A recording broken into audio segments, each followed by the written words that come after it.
ایک بزرگ تھے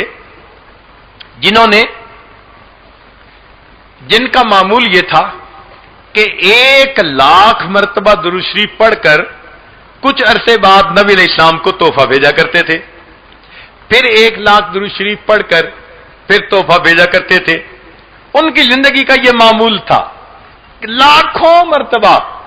انہوں نے نبی علیہ السلام کی خدمت میں درود و سلام کا تحفہ بھیجا۔ ان کو ایک مرتبہ خواب میں نبی علیہ السلام کی زیارت نصیب ہوئی۔ وہ فرماتے ہیں کہ میں نے نبی علیہ السلام کو دیکھا، آپ کا سینے انور گریبان کھلا تھا اور کچھ داغ تھے جیسے زخم کے ہوتے ہیں، تو میں دیکھ کر ذرا حیران ہوا، قریب ہوا۔ میں نے کہا اے آقا صلی اللہ علیہ وسلم، مجھے آپ کا سینہ چھلنی نظر آتا ہے، زخم کے نشان نظر آتے ہیں، خیریت تو ہے؟ نبی علیہ السلام نے فرمایا ہاں یہ لوگ ہیں جو میری سنت کو چیرتے ہیں، وہ میرے سینے پہ زخم لگاتے ہیں۔ میں نے کہا اے آقا صلی اللہ علیہ وسلم، یہ کفار ہیں، زندگی بھر جنہوں نے آپ کو تکلیف پہنچائی، اب بھی وہ تکلیف پہنچانے والے کام کرتے ہیں۔ نبی علیہ السلام نے فرمایا میں کفار کی بات نہیں کر رہا،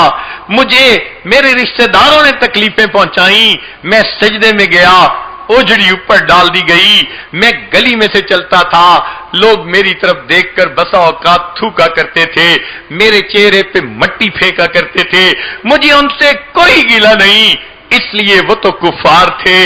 گلہ تو مجھے ان سے ہے جو کلمہ پڑھتے ہیں، مجھے اپنا آقا اور سردار مانتے ہیں، اور جب عمل کا وقت آتا ہے وہ میری سنتوں کو ذبح کر دیتے ہیں، ان کو احساس ہی نہیں ہوتا، ان کی وجہ سے آج میرا سینہ زخمی ہے۔ غیروں سے گلہ نہیں ہوتا، گلہ اپنوں سے ہوا کرتا ہے۔ فرمایا مجھے اپنی امت سے گلہ ہے، اس لیے کہ یہ ماننے والے لوگ تھے، جب انہوں نے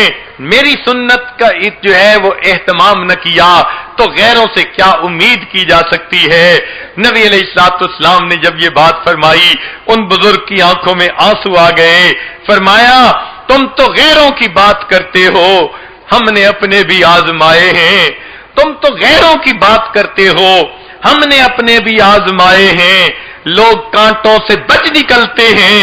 ہم نے پھولوں سے زخم کھائے ہیں۔ میرے آقا صلی اللہ علیہ وسلم خواب کے اندر غم زدہ حالت میں ہیں کہ مجھے غم ہے اپنی امت کی وجہ سے، جو کلمہ پڑھنے والے